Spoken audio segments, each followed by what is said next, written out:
A seguir, JG News, jornalismo com credibilidade. É quinta-feira, dia 13 de fevereiro. A rede estadual de ensino voltou às aulas hoje. Nós temos uma dinâmica diferente do Colégio Estadual São Cepé, que está realizando uma atividade na manhã, tarde e noite com seus alunos. A gente acompanha então agora a reportagem especial JGTV. E a gente conversa então com o diretor do Colégio Estadual São Cepé, Fernando Vasconcelos. Primeiro cumprimentos, foi eleito recentemente, né? Aliás, o ano passado, né? Na verdade, mas está assumindo esse ano. E vamos falar dessa dinâmica, essa novidade, então, de fazer uma dinâmica diferente com os alunos aqui hoje no Centro Cultural. Tudo bem, Fernando? Bom dia, Garcia. Bom dia, JGTV. Mais uma vez, agradecendo a oportunidade de estar usufruindo das redes sociais do Jornal do Garcia para estar dinamizando as ações do Colégio Estadual São Cepé. Então, Garcia, a gente iniciou, então, já esse processo como diretor do Colégio São Cepé, ainda no finalzinho do ano passado ali. O Estado, esse ano, pela primeira vez, colocou um processo seletivo para a escolha das direções escolares, concurso de 60 horas, com a aprovação em prova, para depois ter a formação das chapas entre os aprovados e votação da comunidade escolar. Então, a gente chega para o trabalho efetivamente como diretor e conjunto com as gurias ali, as vice-diretoras, a partir do dia 2 de janeiro, então a gente já estava lá no colégio.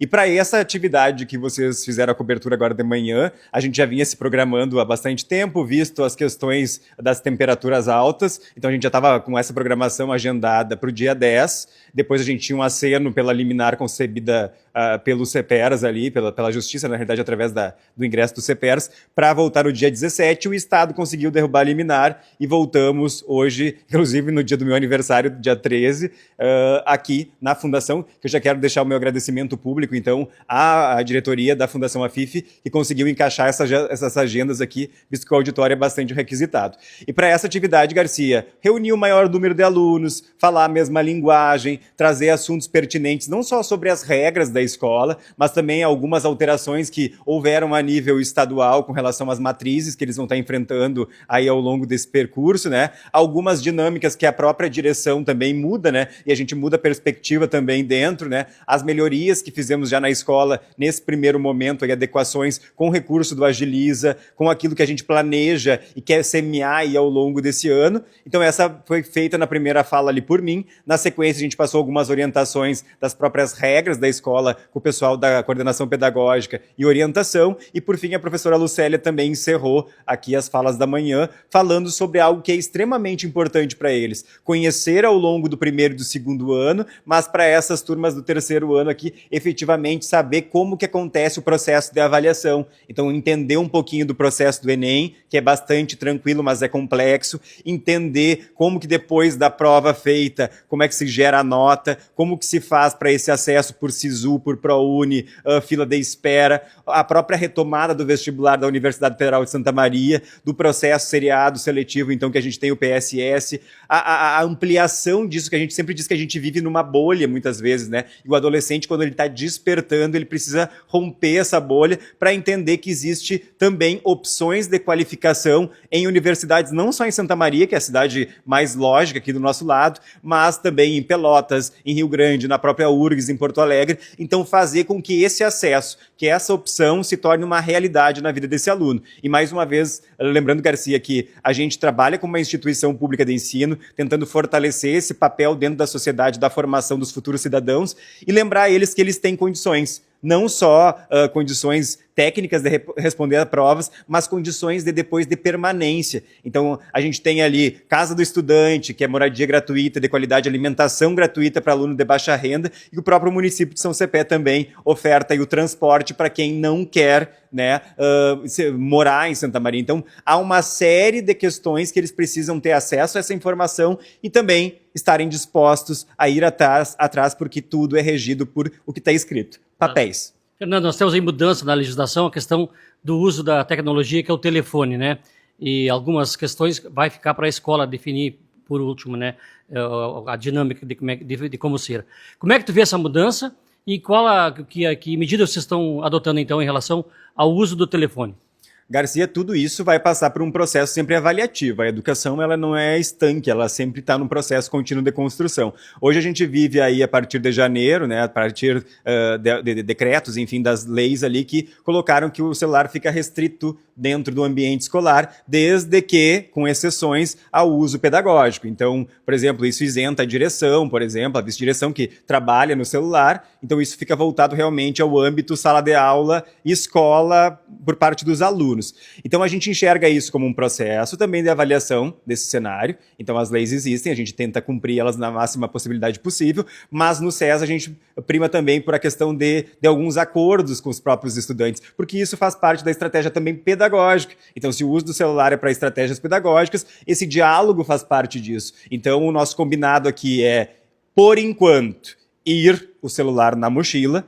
Por enquanto, esse celular vai ser liberado no intervalo do recreio e durante esse primeiro mês a gente vai fazer essa avaliação. Se isso funcionar, a gente mantém, se isso não funcionar, a gente restringe. Mas claro que tudo isso tem que ser também adaptado ao nosso regimento, ao nosso projeto político-pedagógico, que também vai ser construído ao longo desses primeiros meses, aí, desse primeiro quadrimestre. Então tudo isso é uma escala de avaliação. Claro que eu vejo como positiva essa restrição dos celulares em sala de aula, porque o uso do celular para nós que já estamos numa fase adulta, ele já nos torna às vezes refém. Então eu trabalho quase que exclusivamente pelo celular para a prestação de serviços, para buscar referências, para buscar também orçamentos, mas a gente sabe que na fase da adolescência isso é um pouco complicado. Então eles precisam estar com um olhar no que o professor está falando, eles precisam ter essa integração com os outros colegas, e isso vem para facilitar e ajudar na sala de aula. Então essa restrição, ela é bem-vinda, mas também, como eu disse, ela é adaptativa para que a gente também construa com esse jovem, né? Porque a gente sabe que também não dá para entrar de sola, né? A gente precisa ter diálogo, porque a escola realmente é um processo construtivo e pedagógico. Em termos de estrutura, Fernando, vocês já ergueram o muro que tinha caído, né? Mas a grande questão do adiamento do início das aulas foi a questão do ar-condicionado. Qual é a situação do SES? Todas as salas têm ar-condicionado ou não? Garcia, a gente tem uma totalidade de 90% das salas com ar-condicionado. Claro que isso é um processo desde da direção da professora Sofia, que foi quem adquiriu os ar-condicionados.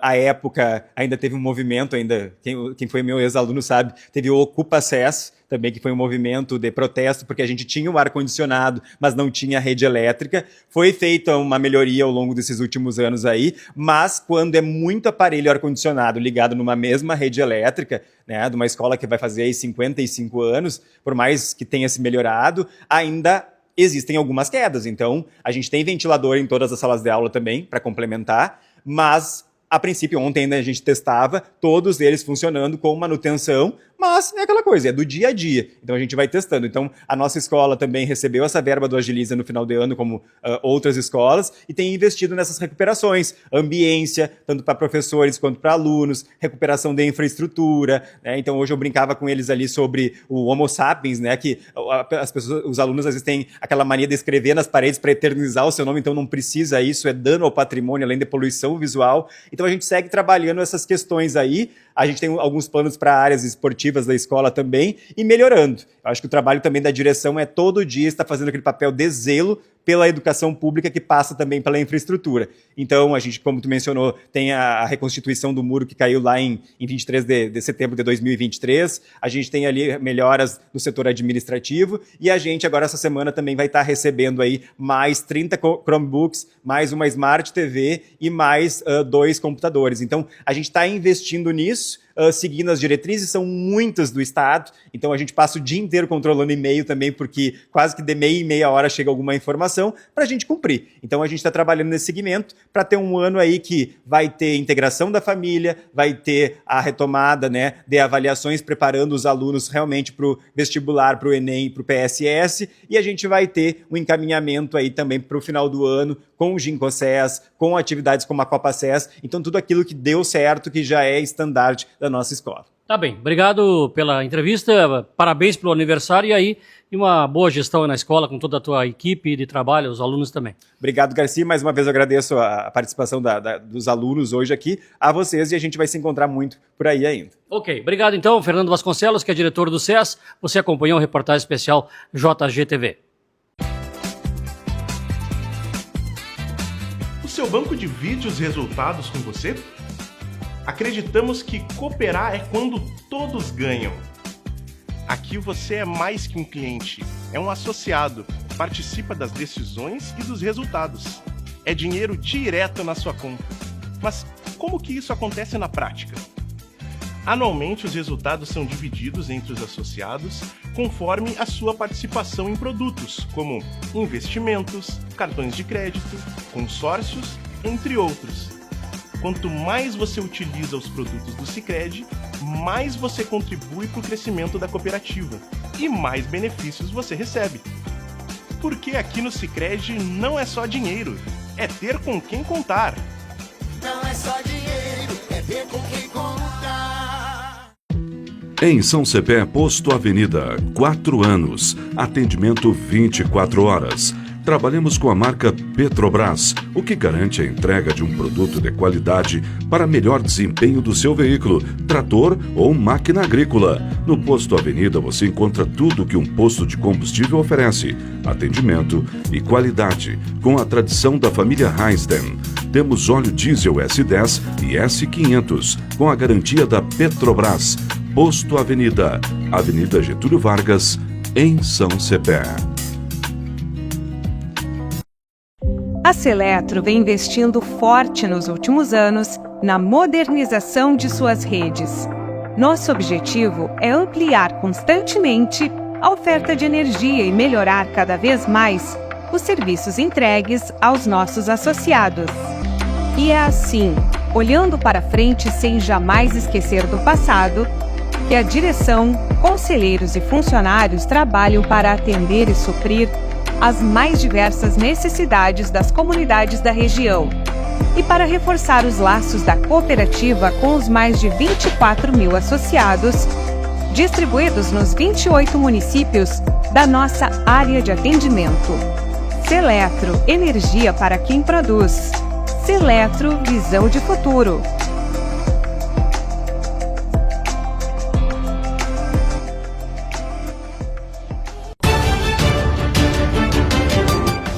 Você acompanhou JG News, jornalismo com credibilidade.